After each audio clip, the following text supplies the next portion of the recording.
What's up, everybody? This is the Digital World Podcast.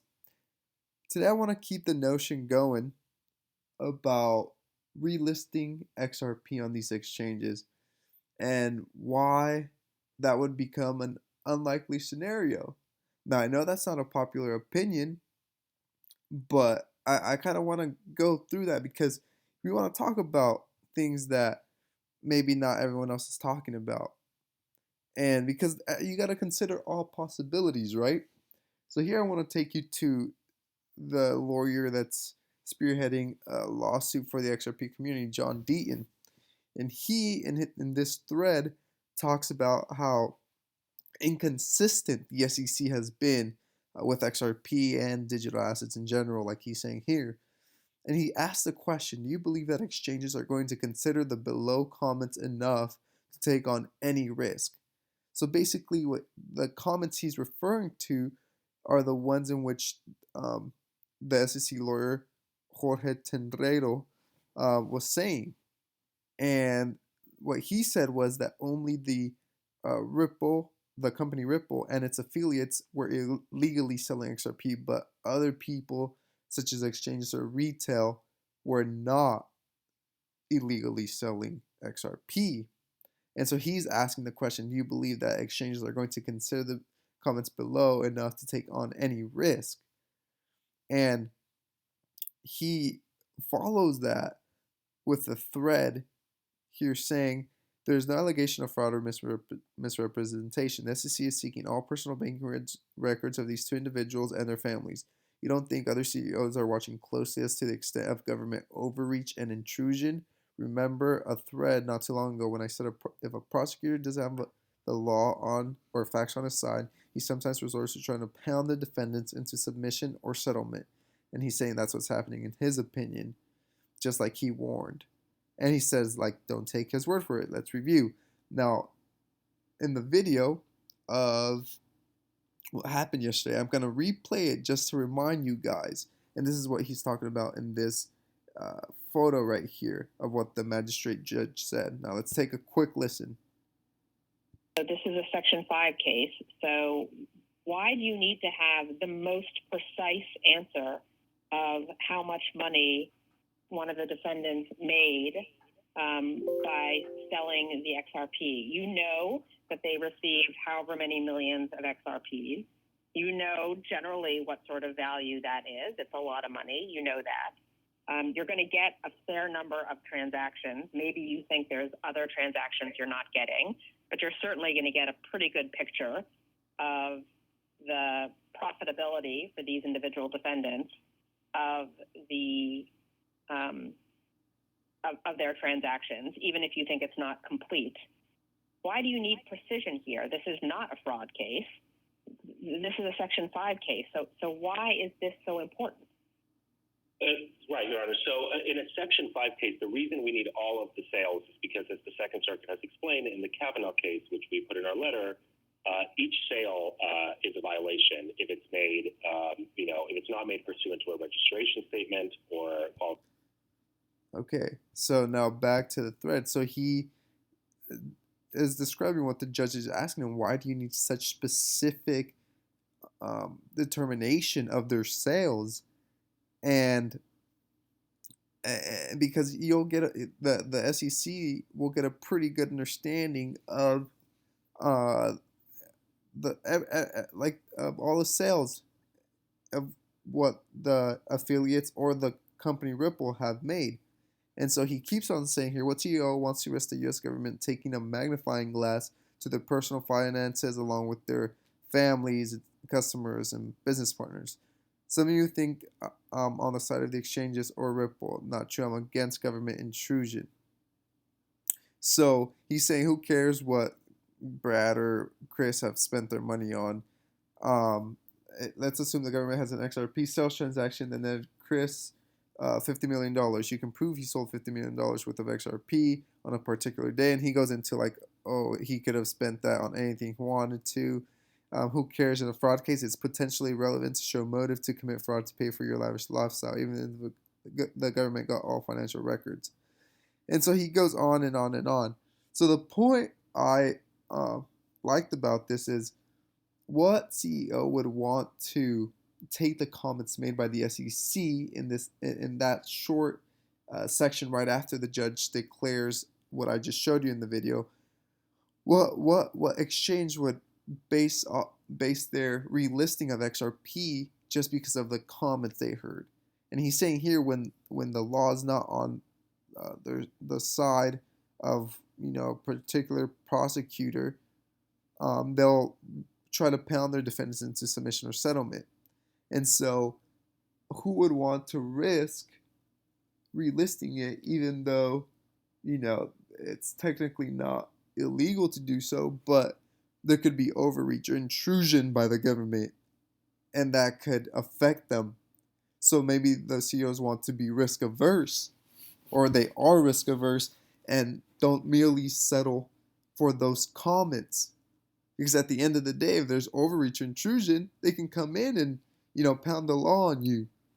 So that's something to think about. And I appreciate John E. Deaton for his insights. Now, who knows? Maybe we're over analyzing this, and this might not be the case. But it begs for your attention to kind of think about it and not left one stone unturned. Now, in response to that, the term affiliate, and this is one thing I mentioned in my past video. If you haven't seen it, it'll be episode 23, where I asked the question: what happens when affiliates, or if Jed McCaleb runs out of his XRP, or what if he's blocked since he was affiliated with the company Ripple? And here, Jeremy Hogan replied to someone saying that by the definition of the Security Act, he is no longer an affiliate and thus no longer subject to Section 5 in regards to XRP sales per SEC's lawyer. So he's saying here that Jed McCaleb is no longer an affiliate, so he wouldn't be blocked from selling XRP. And technically, we know that if he keeps up the amount at which he's selling his XRP, he'll be out before the end of the year. And so it seems like he'll still be able to sell. And then here we see that, excuse me, the SEC attorney said that only affiliates of Ripple are subject to Section 5 of the Securities Act. An affiliate is an entity that is controlled by the issuer, like, for example, a subsidiary company. Therefore, exchanges are only subject to Section 5 if they are controlled by Ripple. And they are not controlled by Ripple. So technically, they could still legally sell XRP. So that's something interesting to note. Now, I want to shout out to Real XRP Boy for showing this video, and I think this kind of encapsulates everything that's happening, where even though they've worked with regulators and have hired people, they're still under the law, and unfortunately, they're receiving it from the SEC. So let's see what this video says. For the aspiring entrepreneurs in the audience, many of whom are thinking about taking a plunge into a very complicated regulatory and banking landscape and dealing with a very new technology, any words of advice or thoughts that you'd want to share for a friend or a fellow entrepreneur? Well, you just go fast. Don't kind of wait for permission. You guys gotta run with it. And some of the stuff can be worked out later. If you tried to button up all the regulatory issues before you did anything, you wouldn't do anything, especially in fintech. There's just no roadmap, and no one's ever going to give you a clear answer anyway. So you kind of got to get there first, and then figure out how you're going to settle in. So I think that's one thing. Also, B2B, keep in mind, B2B is going to have a lot less regulatory headaches. So consider some of that. The consumer stuff is going to go front and center to kind of all the hairy issues in fintech. And there are so many, you can get in trouble pretty easily, as you get bigger. Again, early on, you're going to have a lot of free space. Later on, when you get bigger, how these guys are, that's when you got to get, chief compliance officers and controllers and chief risk officers, and all the heavy stuff starts. Yeah. So, and he said all the heavy stuff starts, and we can sure see how the heavy stuff has started for Ripple. Now, I wanted to kind of end on this note, I tweeted this out where I said, if XRP goes on a tear to $10, its market cap would be approximately $500 billion. At that point, it would have flipped Ethereum, most likely, and may be on its way to flip Bitcoin. Now, if this happens, it would cause a lot of commotion, so there'd be a lot of hype out there. And I'm of the opinion that if this is the case, then this bull run for XRP may not start until there's regulatory clarity. Then all tides will rise with Ripple, with XRP. And the point I'm making is, if we don't have all this influx of money from the traditional markets, right?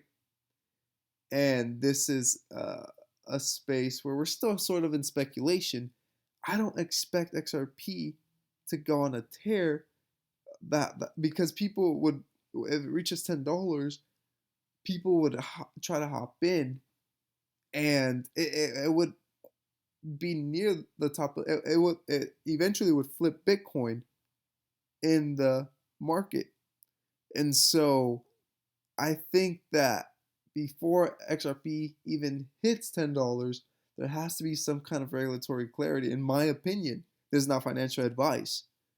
And so I think there are some hurdles it has to jump before it does this. Now, I may be wrong. I don't know. But I also want to show this tweet by I Am Legion. And he says, this is an unpopular opinion. Bitcoin crashes 50 to 70%, and we see XRP back in the 20s before we see that moon happen. Okay? And he advises, just in case he's right, in case there is a crash or a freeze, be prepared. And it could be during a bank run. So don't hold all your crypto in one place, he says.